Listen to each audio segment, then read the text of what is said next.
కయ్యానికి కాలుదువ్విన పాకిస్తాన్ను పూర్తిగా నాశనం చేసేందుకు భారత్ సైనిక చర్యకు దిగింది. దీంతో పాకిస్తాన్ బెంబేలెత్తిపోతుంది. భారత్ దెబ్బకు పాకిస్తాన్ చేతులెత్తేసింది. ఆ దేశ రాజధాని ఇస్లామాబాద్ తుక్కుతుక్కైనట్టు సమాచారం. ఈ దాడులను తట్టుకోలేక, భారత్ను ఎదుర్కోలేక పాకిస్తాన్ ప్రధానమంత్రి షాబాజ్ షరీఫ్ దేశం విడిచి పారిపోవడానికి సిద్ధమవుతున్నట్టు సమాచారం. ప్రత్యేక చార్టెడ్ ఫ్లైట్లో దేశం విడిచి వెళ్లిపోయేందుకు ఆయనకు సహాయక సిబ్బంది హెల్ప్ చేస్తున్నట్లు పాకిస్తాన్ నుంచి వార్తలు వస్తున్నాయి. గురువారం జమ్మూ కాశ్మీర్, పంజాబ్, రాజస్థాన్లో పాకిస్తాన్ చేసిన క్షిపణి, డ్రోన్ దాడులను భారతదేశం భగ్నం చేసింది.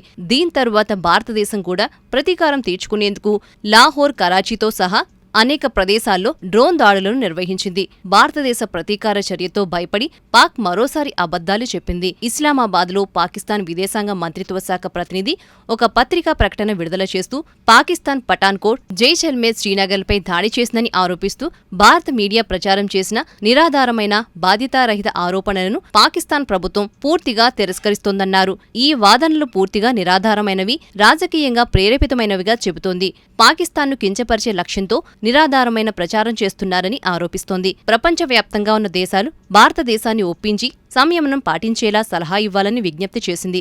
పాకిస్తాన్ విదేశాంగ మంత్రిత్వ శాఖ విడుదల చేసిన ఒక ప్రకటనలో ఎటువంటి విశ్వసనీయ దర్యాప్తు లేకుండా పాకిస్తాన్పై పదే పదే ఆరోపణలు చేయడం దురాక్రమణకు ఒక సాకు మాత్రమేనని అంటోంది. తమ ప్రాంతాన్ని మరింత అస్థిరపరచడానికి ఉద్దేశపూర్వక వ్యూహాన్ని పన్నుతున్నట్టు ఆరోపిస్తోంది.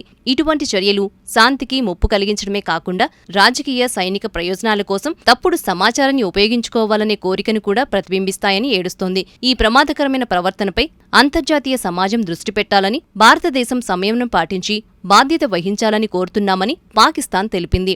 తప్పుడు సాకుతో ఏదైనా చేస్తే పూర్తి సన్నద్ధతో ఎదుర్కొంటామని గాంభీర్యానికి పోతోంది.